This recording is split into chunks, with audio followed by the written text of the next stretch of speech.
Ciao caro lettore di mattoscacco.com, oggi ti volevo fare una video recensione riguardo al libro Bobby Fischer insegna gli scacchi. È stato uno dei miei primi libri di scacchi e devo dire che sono stato veramente entusiasta. È un libro pratico, a differenza di tutti gli altri che li devi solo leggere e al massimo riprodurre le mosse su di una scacchiera. Qui hai già tutto pronto, non hai bisogno di nessuna scacchiera, hai già i diagrammi disegnati, devi solo ragionare ed esercitarti. Adesso vediamo di spiegarmi praticamente. Allora, il libro è così, inizia con una prefazione, poi inizia a spiegare i pezzi, il valore dei pezzi, con vari esempi, come tutti i buoni manuali di scacchi, e poi inizia con gli elementi di scaccomatto. Questo è il primo capitolo. Breve spiegazione, importantissima. Qui spiega come funziona una partita di scacchi, i pezzi dei bianchi dove vanno, quelli dei neri. E qui iniziano i primi diagrammi. Allora, la pagina di sinistra non la devi proprio vedere, perché all'andata guarderemo solo la pagina di destra, quella di sinistra si guarderà al ritorno, quindi si girerà il libro e lo si guarderà al contrario. Allora, per esempio, abbiamo questo bel diagramma e dice, il quesito dice: il bianco da scaccomatto in questa situazione, sotto caselli il nero può catturare la donna bianca, sotto caselli non può catturarla, può catturarla oppure non può catturarla.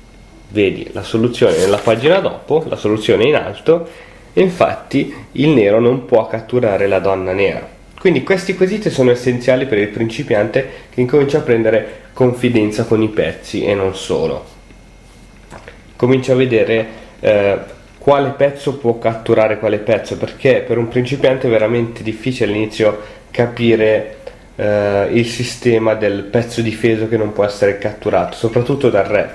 E qui sotto subito un altro esempio. Questa volta però il re può catturare la regina, quindi ci sono un sacco di esempi così finché non si cambia capitolo. Comunque è un libro veramente pratico con tantissimi quesiti.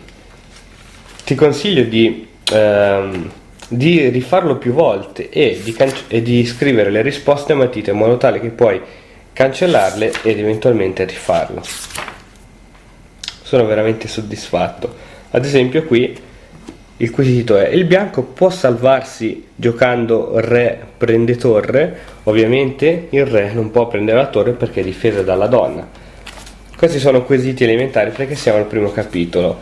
Man mano che si va avanti vedremo che i quesiti si faranno veramente difficili. Per esempio, andiamo qui, spiega le forze che servono per mattare, e qui vedi i diagrammi si fanno un po' più complessi, con più pezzi. Man mano che si va avanti diventa sempre difficile. Poi, una volta che finisci il libro, per l'esatta risposta gira pagina.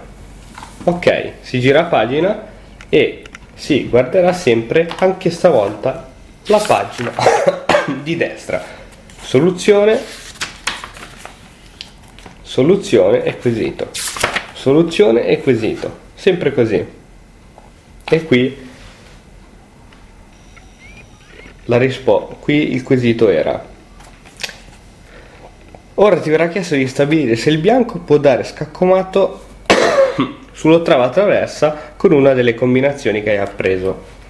Bobby ti ha spiegato i vari modi per dare matto, tra cui il matto sull'ottava traversa, e in questo caso si può fare scaccomatto. La regina prende la torre, il re prende la torre e infine scendi in ottava con la torre. Penso che sia proprio un buon libro.